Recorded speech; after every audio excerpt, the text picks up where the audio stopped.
Hello, you wonderful people, and welcome to another episode of Not Too Comic Book. This being a show where I talk about TV shows that are adaptations of comic books. For today's episode, I'm going to talk about the latest episode of Riverdale. Another great episode. A lot of really interesting things went down in this episode, so let's break it down. First and foremost, we get the explanation for everything. I love that, dude. This season also potentially answers a question that maybe when this is all said and done, Riverdale will potentially go back to normal minus the superpowers. It'll be a thing of it'll be almost like this was the what if season, but also it's I think everything that went down will matter. It's not like it's going to be an absolute reset. It might be everything continued like it was normal. I was about to spoil a manga that I read. There's a manga I've read where it's hey, there's high schoolers that have supernatural powers, and then the moment they become adults, it's it's almost like that was all part of our imagination. None of that was real. I think that's going to happen. They're going to remember all the adventures that went down this season, but they're just not going to have their powers. That's kind of my jump. I'm jumping way ahead, but that's where I'm thinking this is going to go. Because I was there's no way making a balls-to-the-wall season like this, they're just going to be none of that happened. It's I think it's going to happen. It's just reality's probably going to get rewritten so that the stories happen. They're just going to be, some of those supernatural elements are going to be kind of dampened down and kind of switched out for other elements. But regardless, we finally find out about Percival's story, his truth, his circumstances. First and foremost, we find out he's actually from Rivervale. I was so I kept wondering was he the devil? It's no, he's someone that made a deal with the devil, selling his soul in exchange for immortality, because everyone tries to cheat cheat the devil, which is interesting. It's right, trying to find, if you're not cheating death, you're cheating the devil. And it's just as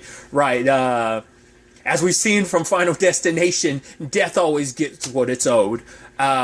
But also, it's when you're going up against the Prince of Lies, once again, no disrespect to my boy Lucifer, at least one version of Lucifer, from the show, Lucifer, because he always tells the truth. Granted, he always omitted, it was always lies of omission to some extent, but nevertheless, Percival is over 400 years old. He came to what was originally Sweetwater, before it was Rivervale.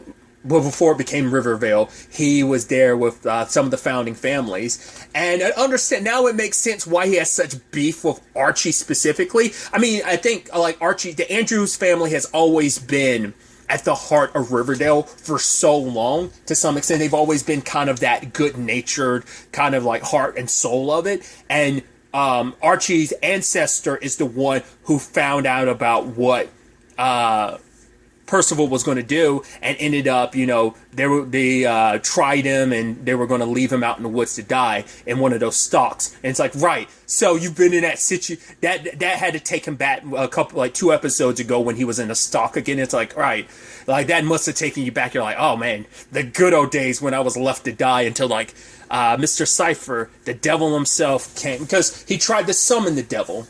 Once again, this is a different universe, so it's not. Well, because then you start getting into that complicated territory of, we know who the devil is, because, there's Sabrina's universe. So, once again, Rivervale's Sabrina might be a little bit different. Or maybe someone else stepped in to fill the void and become the actual devil. That's why he's Mr.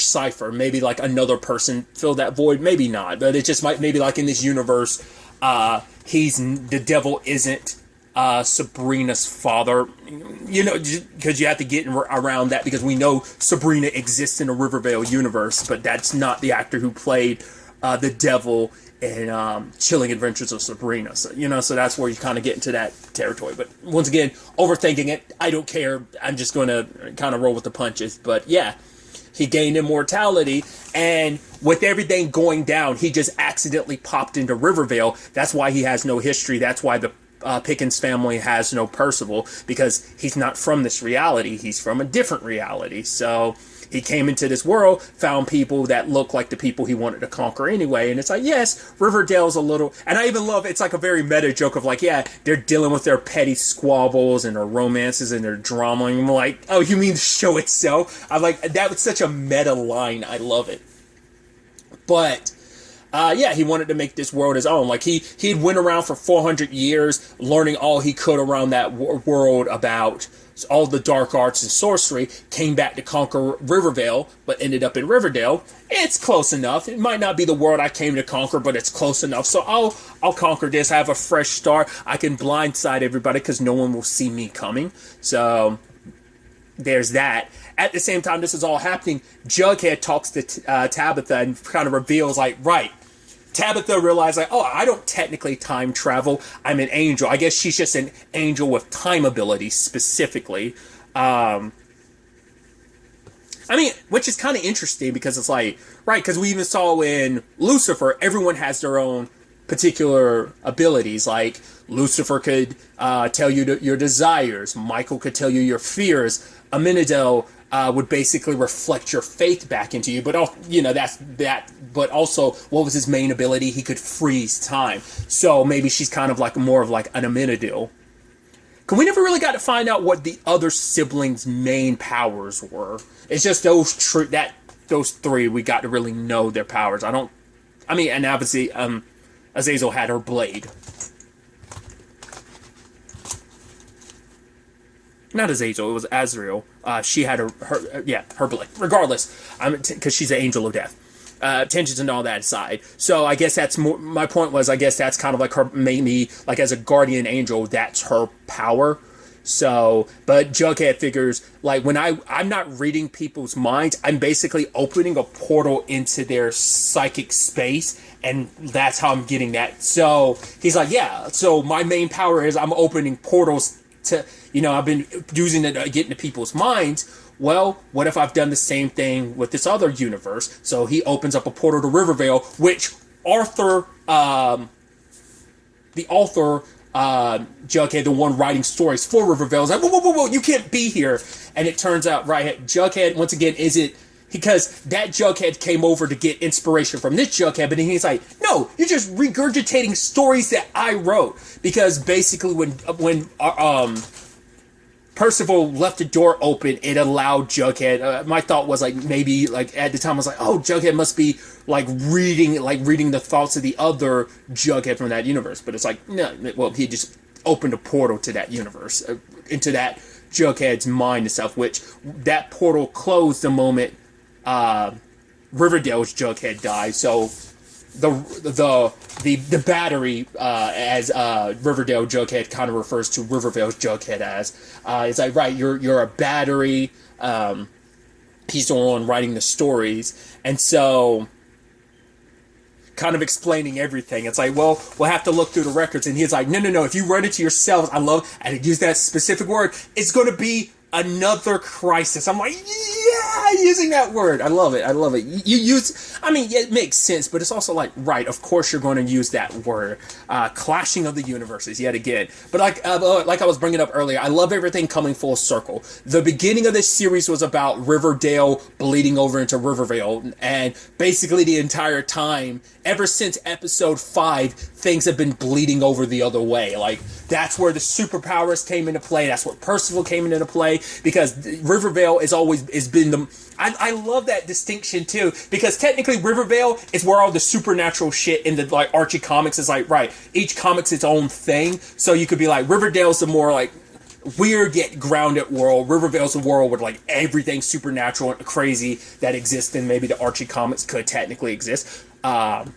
So it makes you wonder, what does that mean about the Sabrina situation of it all?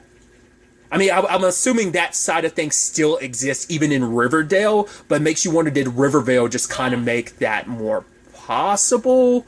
I'm curious, like, how they're going to handle that. It's going to be like, even when this is all said and done, Sabrina and everything and Chilling Adventures of Sabrina has happened. It was real, but it's it's a side of the world that veil has been torn down because of everything going on. And Riverdale getting affected by the supernatural elements of Rivervale. Either way, and I love that it's like, right, well, we'll go check out the Blossom stuff. It's like, well, it's not... Nana Rose is actually in Cheryl's body, because Cheryl's body was actually the immortal body of Abigail. I was like, don't worry, we'll figure it out. I was like, oh, yeah. I was like, yeah. Which, sadly, they go see her, but sadly, Nana Rose is in immortal body, but sadly, when her consciousness transferred over, so did all her illnesses. I'm like, Jesus.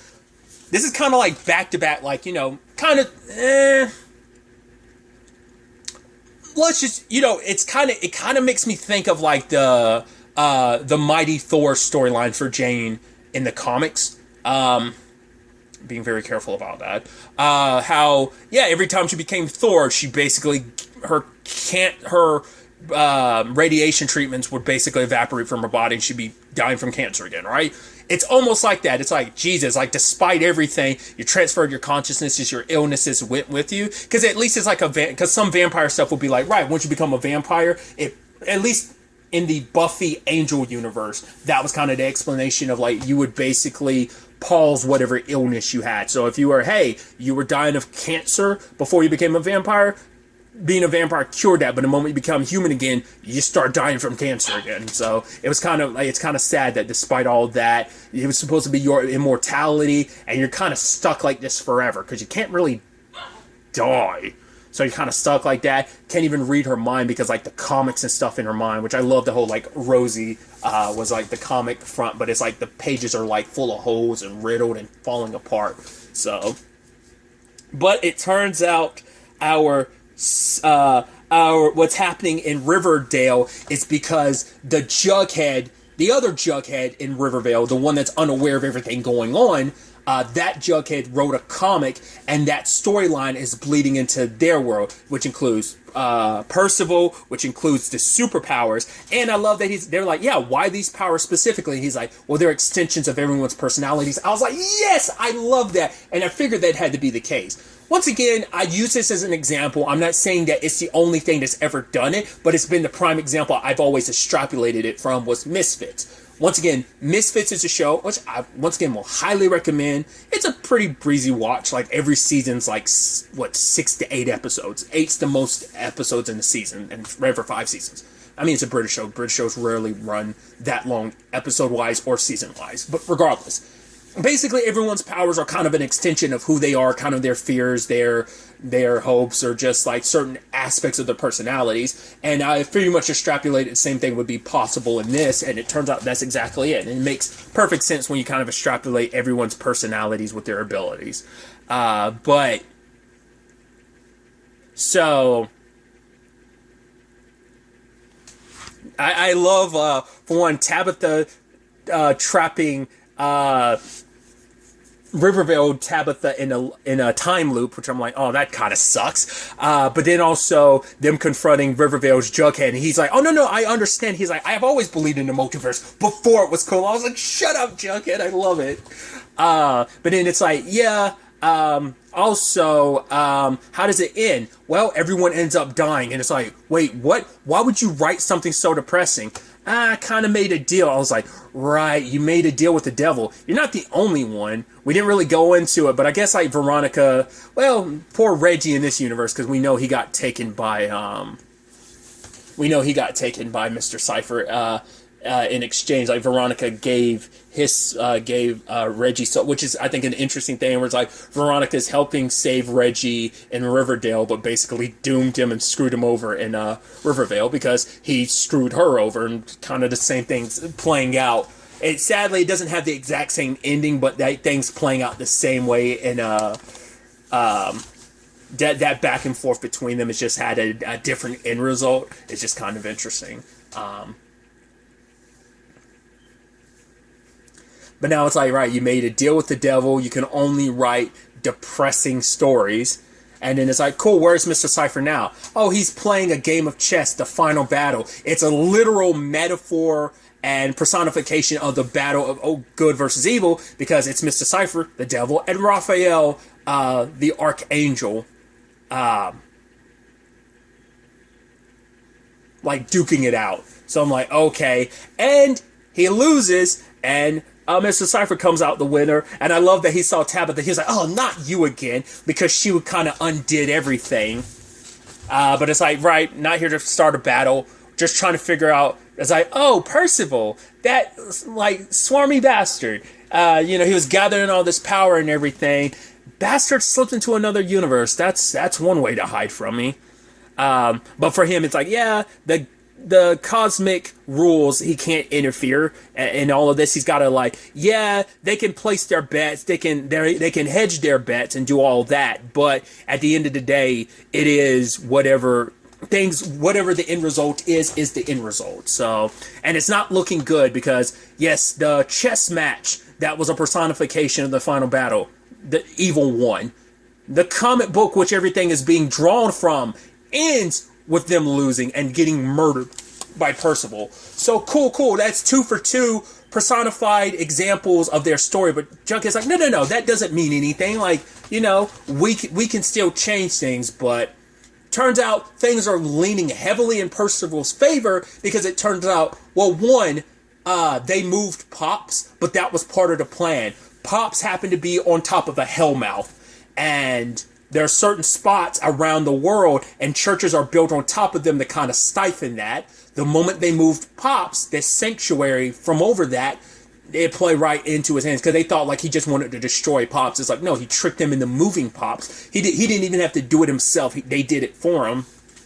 So there's that. And now he has everything he needs, plus the Hellmouth, plus the comet that's coming. He's going to be ultimate power because at the time, he was the only one that had any powers, but then all of a sudden, like, oh, the energies from Rivervale are bleeding over in this world, so those people have powers now. And I was wondering if, like, Reggie and the others would ever get powers. It's like, no, this is like the Justice League, so it's like, yeah, there's 7 main members, and our crew that currently has the powers, Archie, Betty, Jughead, Veronica, Cheryl, and Tabitha are the only ones who had powers. So... And I love that when they get back, Ethel's there. And it's like, hey, another appearance from Ethel. Yay. Got a little glimpse of Barb this past season of Stranger Things. Just a tiny bit of it. It was probably still like kind of, it was like recycled footage. I don't think it was actually, but still. It's just like, hey. Because Nancy kind of had to confront that. Regardless, Ethel's chewing Jughead out because for her, it's like, it doesn't make sense. The whole point of all of this was to kind of keep all the ducks in a row, everything to be fine. So why did things change? What was so different? Him calling to save Betty. And I love Ethel rips into him. Of course, you're still in love with your ex-girlfriend. And I thought that would have turned into an issue between Tabitha and Jughead. Because that was still an element there where Jughead was, he was kind of reminiscing about him and Betty. And I was wondering whether that had any effect on him and Tabitha. But Ethel's ripping into it. Because, we know Ethel's always had a thing for Jughead, too. Like, he's never realized it, but she's always had a thing for him. Because they kissed back in season 3. That was during the whole... Gargoyle King thing, and she wasn't really in her right mind, but she's always had a thing for Jughead, but he never looked at her that way. So I think for her it's like, right, this is supposed to be us, I'm your partner in crime when it comes to all of this, but no, you broke all of reality, Jughead, because I don't know if that's supposed to imply Archie and Betty, him warning her about the explosion, it broke reality, because who knows, maybe Betty or Archie's supposed to die in that explosion, maybe. But yeah, that's in that moment, the realities were, everything was copacetic. There was an equilibrium again, but him making that choice, wanting to save. And as he says, no, Betty and Archie are still my best friends. Even in another reality, I want them to be okay. I want to help them. And that's what split the universes again. And she's just ripping into him about that. And they're like, yeah, we better go. It's like, yeah, you guys better go. It's just like, oh, poor Jughead. Especially that Jughead, because he's forever stuck in that bunker writing stuff to keep Rivervale going. So, all the while that's happening, back in Riverdale, Cheryl shares her secret with Betty, and Betty sees Polly again and faints. And now it's like, oh man, she's apologizing, but Polly's like, you have nothing to apologize for. But she was like, if we hadn't gotten into that argument, because Betty's been holding so much guilt over everything, because she's like, I'm the harlot of Babylon, I won't even be able to go into heaven, so you're where you should have been, but we'll never be able to see each other again. And because that was something I was worried about. It's like, well, we know Archie and the others end up in the suite hereafter, so, but because of the whole being the harlot of Babylon, harlot of Riverdale, she won't be able to go. But I thought it was interesting because Polly's like, all right, break down everything that you talk about you being evil. Show me how you've been evil. Well, I killed our cat. It's like, you were 8, our cat was suffering, plus you had our father's influence. Next. she felt bad about the Jughead thing. It's like, right, because I kissed Archie, that ended up breaking, I betrayed my best friend and I broke Jughead's heart. Like, that's what ended up being the downfall of their friendship before graduation. And they didn't see each other for 7 years because of the fallout of all of that. But, Betty's like, Polly's like, yeah, but that doesn't make you a horrible person. It's like, yeah, you made a mistake, but that doesn't, you deserve to be, like, damned forever for it. It's like, no, it just makes you very human. It was a very human mistake to make. But for her ultimate sin was being born. Like, that, like the cards have been stacked against her since the beginning because of the serial killer gene. And so what does Polly do? She washes her feet. It's like, right, I'm washing away your original sin, just like what happened to me when I entered a sweet hereafter. And in that moment, Betty looked afterwards in the mirror and saw the angelic glow, because she was saying, like, right, let grace into you. Like, don't wallow in all of this. Don't, like, hold so much self-hatred for yourself. I don't think Polly ever washed away her actual first sin. It's all about perception. It's kind of like, using Lucifer, for example. The only way to escape your hell and get into heaven in that universe is your hell is built around your own guilt. So the moment you're able to kind of forgive yourself, which is not the easiest thing, you're able to kind of ascend and go to heaven, like Lee, for example, and eventually Dan. But the reason why Betty finally let go of her guilt, because it was like a placebo is the word I'm looking for, I think. Maybe it was real, but I'm leaning more towards it was a placebo. Polly just trying to help out her sister. Just like, right, as long as you believe it to be true that your original sin is gone, then, yeah, it's just, and it's interesting to know her, But it's like, it comes down to her own belief in herself of, like, if she believes she's evil, she sees herself as a threat. But believing, like, oh, it's washed away, I'm good, then that's what she's seeing, so... At the same time, we find out more about what Percival's up to. His plan was, he's gathering soldiers in the hereafter. The ghost train is going to bring them from the hereafter to this world so that they can invade. So Jason didn't want to be a part of the war. He's like, yeah, good thing I'm here and I don't have to be a part of that war anymore. So there's that. The plan is to blow up the tracks, but the problem is... Reggie, Kevin, and Reggie's dad were captured, but then you get into that whole complication of, like, well, Reggie and them tried to get out, but Frank was like, right, I'm willing to kill Tom because we're soldiers in this war, and if, I'm ready to shoot Tom if it needs be. It seems like when it was all said and done, even he was still reluctant.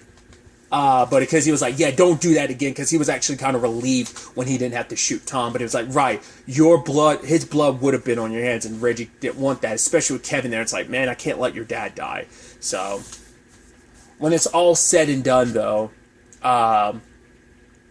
luckily Jughead came back in time and was like, yo, opened up the portal, and as Reggie said, like, oh, thanks for going full-blown Donnie Darko there for us, buddy. But it's like, yeah, portaled in, portaled everyone out. It's like, cheap, And Percival didn't take that he didn't take that nicely. And in process ended up executing in their place the three people most loyal to him, Tom, Frank, and Alice, sadly. So, despite everything, it's like, right. And it's like, yeah, the war had already started and Percival already shed the first blood. That's heartbreaking that it's like, yeah, it's come down to that. And just as she got her sister back, and she didn't even get a chance to tell her mom about her sister, because that probably would have been enough to bring Alice back from the fold. Because the moment Percival was like, oh yeah, plus we're going to execute these three people, Alice was like, wait, what? And then he pushed her to, like, move past it. He's like, plus, think about the ratings.